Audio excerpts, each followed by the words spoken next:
এখান থেকে 13 থেকে 19 কারা কারা আছে? 13 থেকে 19-এর সাউন্ড হয় এরকম এরকম ভাবে না। 13 থেকে 19 বয়সটা হচ্ছে আওয়াজের বয়স। আমি যেই কথাটা বলার চেষ্টা করতেছি তোমাদের সবাইকে, পৃথিবীর ম্যাপের কোন জায়গায় আছো কিচ্ছু আসে যায় না এখন।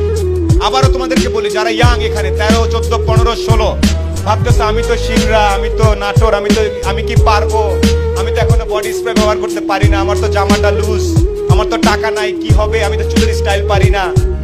এই কথাগুলো প্রথমে মনে হয় আমাদের, আমি তো গরিব, এটা কি হবে, ঢাকার ছেলে পেলে কি সুন্দর করে ইংরেজি বলে, বাপরে বাপ। এইখানে সফল যারা কেমন তারাতে আজকে এমন অনেকজন আছে এখানে, police officer, army officer, doctor, lawyer, সরকারি কর্মকর্তা, এমন অনেক আছে তোমাদের এই মাটি থেকে গেছে না। 13 থেকে 19 এইভাবে কথা বলে না, 13 থেকে 19 অনেক চিৎকার করে কথা বলে গেছে। এইভাবে কথা বলতে হবে। 13 আর 19 যদি এরকম করে কথা বলো, তাহলে আমাদের বয়স হলে তো একদম এভাবে আসতে হবে। আমি চাই আগামী 5-7 দিন আমি যতক্ষণ কথা বলবো ইচ্ছা মতো চিল্লাবা। আমি জানি তোমরা রাতে ওই গান শোনার জন্য চিল্লানোটা অফ করে রাখছো।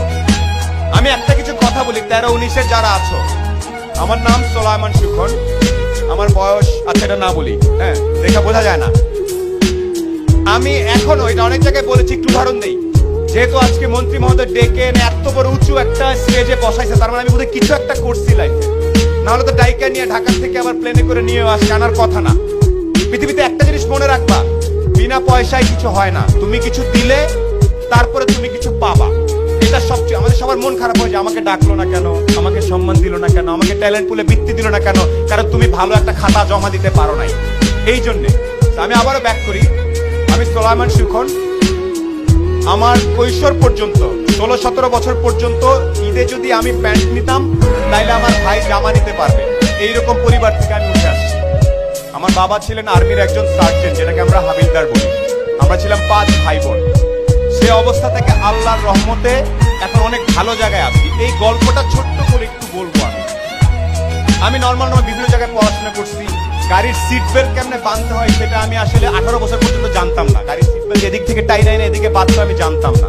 আমি জানতাম না ওই পারফিউমের নাম কি, এগুলো জানতাম না। এখন আমি একটা জিনিস জানতাম, একমাত্র জ্ঞান অর্জন করলে, একমাত্র পরীক্ষার রেজাল্টগুলো ভালো করলে সামনে কোনো না কোনো ভাবে আমার জীবনে পরিবর্তন আসতে পারে। এখানে পরীক্ষার রেজাল্ট ভালো কার কার আমি আওয়াজ শুনতে চাই। 13 থেকে 19 আওয়াজ শুনতে চাই ভালো ছাত্রছাত্রীদের। এখানে প্রত্যেকে ভালো ছাত্রছাত্রী আমি জানি। আমি আজকে লিস্টে পড়েছি, পলক ভাই প্লেনে আস্তে আস্তে বলছিল যে এত ছেলে মেয়ে, এত কৃতি সন্তান আমি কিভাবে ছবি তুলবো একসাথে, আমার তো পুরো মাঠ লাগবে। সিংড়ার মতো একটা জায়গায় এতগুলা মেধাবী ছেলে মেয়ে তৈরি হচ্ছে। একটা সাজেশন তোমাদের সবার প্রতি, যারা তরুণ এখানে, যখনই চিন্তা করবা, এনি টাইম তোমার বয়স 14, তুমি একভাবে চিন্তা করবা যে আমি, আমার বয়স 14, নিউ ইয়র্কের একটা 14 বছর, আমেরিকার একটা 14 বছরের ছেলের সাথে যদি আমি 1 ঘন্টা কথা বলি, ও জিতবে নাকি আমি জিতবো। এই স্টাইলে যদি যেতে পারো, তাইলে তুমি একটা কিছু হওয়ার চান্স থাকে না। অনেক আগেই বুঝতে পারবো না ভাই আমি, কেন আমেরিকার ছেলেটা কি দেখে, ও যা দেখে তুমিও তাই দেখো। ইন্টারনেট আছে না, আমি তোমাদের শেখ কামাল ডিজিটাল ল্যাব দেখে আসছি। আমি জানি এই আমতলা ইন্টারনেটের কারণে ছেলে পেলে এসে বসে বসে কাজ করে, আমি জানি এটা। আমেরিকার ছেলেটা যে ইন্টারনেট ইউজ করতেছে, তুমি একই ইন্টারনেট ইউজ করতেছো না? কে কে আওয়াজ না? ভাইয়া আমি তো ইন্টারনেটে খালি গান দেখি আর একটু ফেসবুক করি, তাইলে হবে না। আবার একটু বলি কিছু কিছু বেসিক জিনিস। আজকে এই প্রোগ্রাম নাচা গানা শেষ হয়ে সবাই চলে যাওয়ার পরে বাসায় যাবা, শাওয়ার নিয়ে ঘুমানোর আগে একটু দাঁড়ায় বলবা, একটা লোক আসছিল কালো করে, ভাঙ্গাচোরা, দেখা তো খুব একটা ভালো মনে হলো না, বাট উনি একটা কথা বলছে, আমি যদি নিজেকে পৃথিবীর যে কোনো মহাদেশের 14-15 বছরের একটা ছেলে বা মেয়ের সাথে সমান সমান দাঁড়ায় 1 ঘন্টা কথা বলার মতো ক্যাপাসিটি না থাকে, তাহলে আমি আর অনেক পিছায় আছি। এই সাহস কার কার আছে? আমেরিকার একটা ছেলের সাথে 1 ঘন্টা, আয় বাবা তোর সাথে আলাপ করি, আয় তোর একটা চলন বিলের স্টাইল শিখায়, আয়, এটা কে কে করতে পারবে? নাকি উল্টা, ওরে বাবা আমেরিকা, ওরে বাবা ঢাকা, বনানী, দৌড়তে উল্টা দিকে, এইসব না। ফুল কনফিডেন্স সহ যখন আগাবা, প্রতিযোগিতামূলক পরীক্ষা হোক, ব্যবসা হোক, বিদেশের স্কলারশিপ হোক, সব দৌড়ায় দৌড়ায় তোমার কাছে আসবে। বাট তুমি বলছো ভাই আমি সব চাই, কিন্তু টাইম দিতে না ভালো লাগে না। ইংরেজি বই পড়লে উল্টা দিকে দৌড়তে, বাংলা দেখলে এদিকে দৌড়তে, অঙ্ক বই দেখলে খাটের তলায় ঢুকে যাই, তাহলে তো হবে না। জীবনটা কেটে যাকে এইভাবে আমতলায় বসে বসে, এটা করলেও হবে না। আমার পেছনে একজন পিটি লোক বসে আছেন, এই যে ইয়াং ছেলে, হ্যান্ডসাম, পুরো নায়ক বানানো যাবে না? যাবে? সে IBA বিভিন্ন জায়গায় পড়াশোনা করছে, অনেক পারিবারিক ব্যাকগ্রাউন্ড, চাইলেই সে আমেরিকার লন্ডনের যে কোনো একটা ইউনিভার্সিটিতে পড়তে চলে যেতে পারতো, যায় নাই। তোমাদের সবার জন্য স্কুল বানায় কাজ করতেছিল, আজকে সেই ইউনিভার্সিটি তারা ডাকে, একটু আসবেন, 15 দিন একটু টাইম দিবেন। পৃথিবীর টপ 5 ইউনিভার্সিটি, একটা ইউনিভার্সিটি ওনাকে চাচ্ছে, আপনি একটু আসবেন, আমাদের সাথে একটু কথা বলবেন। কত বয়স? 24 হবে। এই বয়সে পৃথিবী মাথায় ফেলতেছে, সবাইকে ছাড়াই যাচ্ছে। এইরকম স্বপ্ন এখানে কে কে দেখো? কে দেখো? সাউন্ড। তোমরা আজকে হয়তো ওখানে বসে আছো, এখানে আসতে পারছো না, এমন কিছু করবা এই যে এখানে যারা বসে আছেন মান্যগণ্য, ওনারা এসে জিজ্ঞেস করবে, এই শহরে আসার পর জিজ্ঞেস করবো কোথায়, ওর কি অবস্থা, ভালো আছে? ওনারা যেন তোমাকে ডেকে ডেকে নিয়ে যেতে চায়। আবার মনে রাখবা, এমনি এমনি কেউ কাউকে ডাকে না। আইদার তোমার মনে করো না ভাইয়া আমি এন্টারটেনমেন্ট ইন্ডাস্ট্রিতে যাবো, তাহলে সেই রকম হইতে হবে চেহারা ছবি, যাতে হলিউডের কেউ দেখলো বলে ওর বাপরে বাপ কোথেকে আসছে। আমি অলরেডি একটু দেখছি একটু আগে, ওর নামটা আমি ভুলে গেছি। আবার মনে করো তুমি ভালো পড়াশোনা করতে হবে, এমন ভাবে পড়াশোনা করবা জাফর ইকবাল স্যার থেকে শুরু করে যারা আছে ম্যাথমেটিশিয়ান, সায়েন্টিস্ট যারা, তারা ডাকবে। নাটোরের একটা ছেলে বোধহয় এই প্রোগ্রামটা সলভ করে ফেলছে, এই প্রবলেমটা। নাসা থেকে যাতে তোমাকে ডাকে, ভাইয়া নাসার কি প্রবলেম এটা আমি কেমনে বুঝবো? ইন্টারনেট সব আছে। আমার লাস্ট সাজেশন যেটা তোমাদের প্রতি সবার প্রতি থাকবে, আমরা যারা একটু দূরে থাকি, আর্থিকভাবে যারা একটু খারাপ থাকি, তাদের মধ্যে একটা হীনমন্যতা তৈরি হয়, আমি কি পারবো? তোমার কাপড়ে চোপড়ে ড্রেসে কিচ্ছু আসা যায় না। তোমার আসল স্মার্টনেসটা কোথায় কে বলতে পারবে? মাথার ভেতরে। আমাকে সবাই একটু বুঝুন, আসল স্মার্টনেস কোথায়? মাথার চুল স্টাইল করে কাটলে কি স্মার্ট হয়ে গেলাম? মাথার ভিতরে জিনিস থাকলে তুমি স্মার্ট হবে। আমি আবারও তোমাদের সবার প্রতি এখানে বলবো, যার যেই বইগুলো আছে, মনে করো আচ্ছা আমি ক্লাস 9-এ পড়ি, এই 10টা বই, এভাবে তাকাবা, 10টা বই দেখি তো, দেখো শেষ, রাখ। ফিনিশ করে পড়ানোর আগে টিচারের সাথে ওইটা নিয়ে তুমি উল্টা কনসাল্ট করবে। স্যার 14 নম্বর চ্যাপ্টারের ওই থিওরিটা আইসল্যান্ডের একজন দিছিল, বাট আমার মনে হয় আমি এর থেকে একটু ভালো একটা জিনিস চিন্তা ভাবনা করছি, শুনবেন নাকি? এই লেভেল আলাপ করবা, মানে না আমরা কি আলাপ করি? বই কেনাকে লেখছে, যা লেখছে ঠিকই লেখছে, ওকে নো। প্রত্যেকে এখানে একটা জিনিস মনে রাখবা, কেন জিজ্ঞেস করবা সবকিছুতে। পাতায় লিখে দিচ্ছে, বই লিখে দিচ্ছে, কেন? এটা কেন করছে? এটারই কেন উত্তর পাবা না, ওটা নিয়ে তাল গাছ জাম গাছে ঘুরতে থাকবা, চিন্তা করতে থাকবা যে কেন। এটাও জিজ্ঞেস করবা যে এখানে একজন লোক দাঁড়ায় সেরকম এরকম করে কথা কেন বলতেছিল, কারণ এভাবে কথা না বললে তোমরা মনোযোগ দিতা না। আমি যদি বলতাম শুধু আজ আপনাদের সামনে আমি দুটি কথা বলবো, তাহলে তোমরা বলতা ঠিক আছে, ওকে ওকে বাই, তাই ফেসবুক বের কর। সবকিছুর কেনটা যখন বুঝতে শিখবা, তখন সবকিছু তোমাদের কাছে অনেক ক্লিয়ার হবে। এখন থেকে কি জিজ্ঞেস করবা? কেন। এখন থেকে যেখানে কথা হবে, যেই রচনা লিখবে, যেই পরীক্ষায় যাবে, যেই জিনিস করবে, কেনটা খুব ক্লিয়ারলি বুঝবে। ওকে কেন পাত্তা দিচ্ছে, আমাকে কেন দিচ্ছে না, আমার কি করা উচিত। ওকে, বেসিক কিছু জিনিস বলি। ইউনুস স্যার বলে গেছেন খুব চমৎকার করে, 13 থেকে 19-এ অনেক রকম ওই যে রঙিন চশমা মনে হয়, হেভি বিকেল বেলা চুলটা আছড়ায় বেরোলাম, ফুরফুরা বাতাস, নিজেকে দেখবে সিনেমার হিরো এরকম করে উঠতেছে মনে হয়।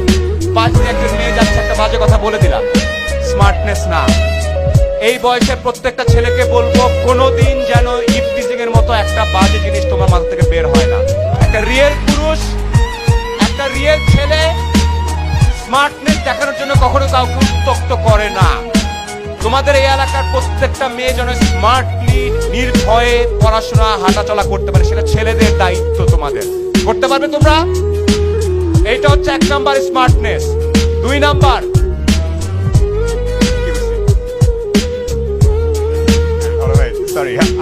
কেন, এটা একটা। দ্বিতীয় হচ্ছে ভাই পরীক্ষার প্রশ্ন অনেক টাফ, কি করবো এইসব না। যেটা দিতে চাও, ডাক্তারি, ইঞ্জিনিয়ারিং, ম্যাট্রিক, যাই দিতে চাও, গত 10 থেকে 15 বছরে ওরা কি প্রশ্ন করছে, কেন করছিল, কোনটা কঠিন ছিল, কোনটা টাফ ছিল, সব পড়াশোনা শেষ করে তারপরে বলবো আচ্ছা দেখি এই বছর কি আসে। তুমি এই বছরই প্রিপারেশন না নিলে গত 10-12 বছরের কিছু জানো না, তাহলে কেমনে হবে? আচ্ছা আরেকটা, আচ্ছা ঢাকা শহরে বাংলাদেশ ইংরেজি শুনতে খুব ভালো চলে, ইংরেজিটা একটু শিখতে হবে। কি করা যায়? আল্লাহ, ঢাকায় তো যাইতে পারি না, কোচিং করতে পারবো না, ইংলিশ স্পোকেন ইংলিশ করি নাই, কেমনে করবো? ইন্টারনেটটা কেন আছে? গুগলে, ফেসবুকে আরেকজনের দোস্ত ছবিতে গিয়ে চমৎকার হয়েছে আপা, আপনার ছবিটা ভালো, এগুলো না লিখে ভালো ভালো করে জিনিসপত্র দেখা শুরু করো। এখানে ইংরেজিতে ভালো কয়জন? আর যদি কোনো কিছু না, এই হাত তোলা নেই কেউ, এই কেউ হাত তুলে, ইংরেজিতে ভালো কয়জন? আমি হ্যালো বলবো, ইংরেজিতে হ্যালো উত্তর দিবা, সবচেয়ে সহজ ইংলিশ, হ্যালো। এই তো। আর যদি কোনো কারণে কোনো পড়াশোনা নিয়ে ঝামেলা হয়, এই পিছনে কে বসে আছে? 10 মিনিট স্কুলের আয়মান সাহেবের স্কুলে সব পাওয়া যায়, কোথাও যাইতে হবে না। আমি যদি এখন কেমিস্ট্রি পড়তে চাই, খালি এটা বের করে এই যে শেষ। এই কাজটাই 99% ছেলে মেয়ে করে না, কারণ জিনিসটা অনেক সহজ মনে হয়। আচ্ছা কালকে করব, পরশু করব, এই করতে করতে দেখে বয়স 45 হয়ে গেছে, বাকি বন্ধু বান্ধব এইখানে চলে গেছে, আমি এখনো কি হইলো। এই জায়গাটা তোমাদেরকে একটু চেষ্টা করতে হবে। আর ফাইনালি আরেকটা কথা বলি, একটা জিনিস, যারা 13 থেকে 19, বাবা মাকে সম্মান করবে। একটু বয়স হলে একটু লাল নীল জামা পরলে মনে হয় আব্বা বোঝো না তুমি, তুমি বয়সে নো, আব্বা আম্মা বুঝে বইলেই তুমি আজকে এখানে আসছো। 18-19 বছর বয়সে যখন মনে হবে যে এরকম এরকম, এটা বাদ দিয়ে একটু ঠান্ডা মাথা, আব্বা কেন বললো না যাইতে ওর সাথে, আব্বা কেন ওইটা করতে বললো, আম্মা কেন বললো, এই সম্মানটা করবা। এই না বাপ্পার জন্য চিল্লা পাগল হয়ে যাওয়ার কথা, করবা। এই যে এটা হচ্ছে কথা। ফাইনালি আমাদের বলার কিছু নাই অ্যাকচুয়ালি, তুমি যা চাও জানতে তার সবকিছুই আমাদের যে আইসিটি প্রতিমন্ত্রী, ওনারা অনেক কিছু করছেন, ডিজিটাইজেশন করছেন, ইন্টারনেট, কম্পিউটার, ল্যাপটপে সব আছে। আপনি যা দেখেন, আমাকে যে কেউ বলেন ভাই আমি আজকে আলু ভর্তা রান্না করবো, আছে। ভাই আমি আজকে বিসিএস এর পরীক্ষা দিব, ওইটাও আছে। ভাই আমি আমেরিকা যাই পিএইচডি করবো, ওইটাও আছে ওখানে দেওয়া। তোমাকে জাস্ট খুঁজে বের করতে হবে। আমাকে এখন কেউ বলে যে ভাই আমি তো জানি না, এই কথাটা আর বলা যাবে না এখন, আমরা সবাই জানি। আমরা যাই দেখলাম 32টা ল্যাপটপ ডেলের শেখ কামাল ল্যাবের মধ্যে, সুন্দর, জেলখানাকে কনভার্ট করে ফেলছে। জেলখানা ছিল, ওইটাকে কনভার্ট করে ডিজিটাল ল্যাব বানায় ফেলছে। এখন ম্যাক্সিমাম যারা 13 থেকে 19 ভাববে আয় বেটা জেলখানা ছিল, যাই কি করবি, দূর বাদ দে, চল। এদিকে যাবে একটা গ্রুপ, আর আরেকটা গ্রুপ চিন্তা করবে আচ্ছা জেলখানাকে কনভার্ট করছি, তো দেখি তো ভিতরে গিয়ে কি। এই ডিফারেন্সটা তুমি কোন দলে সেটা তুমি ডিসাইড করবা। তুমি কি আজকে স্মার্ট আর 23 বছর বয়সে ফুটুর, নাকি আজকে একটু খ্যাত, আজকে একটু মদন থাকবো, 23-24-এর পর থেকে এরকম স্টাইলে ঘুরবো, যা আছে করব, মানুষের সেবা করব। বুঝতে পারছি? ফাইনালি একটা উদাহরণ দেই, এটাকে কেউ আমার তোষামত বা কিছু মনে করবে না, মন থেকে বলছি। পলক ভাইকে আমি পার্সোনালি প্রচন্ড পছন্দ করি, এখানেও আছে, মাটির মধ্যে বসে খাইতেছে দেখি ছবিতে, একটু পরে দেখি নিউ ইয়র্কে ইকোনমিক ফোরামে বসে ঠিকই স্যুট পরে কথা বলতেছে। বুঝতেছো তুমি? তোমাদের এলাকার একজন লোক মাটিতে বসে খাইতেছে, একটু পরে দাভোসে যাচ্ছে, একটু পরে নিউ ইয়র্কে যাচ্ছে, একটু পরে আইবিএম এর মতো বড় কোম্পানির সাথে কথা বলতেছে। এটা কেমনে সম্ভব? এই এলাকার তো, রাইট? উনি যদি দাভোস নিউ ইয়র্কে যায়, তোমাদের প্ল্যান হবে উনি তো মাত্র পলক স্যার, উনি তো মাত্র নিউ ইয়র্ক পর্যন্ত গেছে, ঠিক আছে আমি মঙ্গল বৃহস্পতি এগুলো একটু প্ল্যান করে নিই, আমি পৃথিবীর বাইরে যাব, যাতে উনি এসে পরে ডাকে আমাদেরকে। পারবে? The world is not enough. James বন্ডের একটা মুভি আছে, শুধু পৃথিবী না, তোমরা চিন্তা করবে এর বাইরে কি কি করা যায়। আমি চাই যাতে আমরা পরবর্তীতে শুনবো সিংড়া থেকে, নাটোর থেকে ছেলে পেলে ওই যে মহাকাশে নাসা এইসব, এই লেভেলে চিন্তা করবা। ঢাকা বাংলাদেশ অনেক পরের ব্যাপার, এর বাইরে চিন্তা করবা তরুণ তরুণীরা। তো আমার পক্ষ থেকে অসংখ্য ধন্যবাদ। আমি ঘেমে গেছি, অনেক কিছু বলার ছিল, এখানে অনেক মুরব্বীরা আছেন, আরো ডিটেলস আমরা কথা বলবো। পারবে তোমরা? আমার পেছনে একজন স্বর্ণ কিশোরী দাঁড়িয়ে আছে, তোমরা জানো? কে কে জানো? জোরে। এরকম আরো 10 জন 20 জনকে আমরা দেখতে চাই এখান থেকে, ঠিক আছে? এই বয়সটা খুব ইন্টারেস্টিং, পাগল পাগল লাগে। এই টাইমটা একটু কন্ট্রোল করতে পারলে সুপারস্টার স্টাইলে সারা লাইফ কাটাইতে পারবা। আর এখন আমার চিনস এই করতে করতে থাকলে পরে তোমার কেউ চিনবে না। পড়াশোনা, বাপ মাকে শ্রদ্ধা, ছেলে মেয়ের সবাইকে সম্মান করা, এবং যেখান থেকে নলেজ দরকার গ্যাদার করবা নলেজ। যে বন্ধুরা আতেল মনে হয় ওর সাথে বেশি টাইম কাটাবা, দোস্ত অঙ্কটা বোঝা, ঘটনাটা কি। এইভাবে তোমরা আগালে একটা সুন্দর ভবিষ্যৎ হবে, আর সকল ফ্যাসিলিটিস তৈরি করা আছে। অসংখ্য ধন্যবাদ আমার সাইড থেকে। আর আয়মান সাহেবের স্কুলে সব আছে, আর সকল ফ্যাসিলিটিস খুব সুন্দরভাবে তৈরি করে দেওয়া আছে। আর হীনমন্যতায় ভোগা যাবে না, আমি কালো, আমি চলনবিল, আমি অমুক, আমার পায়ে কাদা, আমার আব্বা কৃষক, একদম এগুলো মাথায় আনা যাবে না। মানুষকে সম্মান করবা শুধুমাত্র তার মাথার জন্যে, সুটের কাট, স্টাইল এগুলোর জন্য না। আমাকে করতে পারো, আজকে আমাকে সুন্দর দেখাচ্ছে, ঠিক আছে? তো অসংখ্য ধন্যবাদ আমার সাইড থেকে। আসসালামু আলাইকুম, শুভ বিকেল।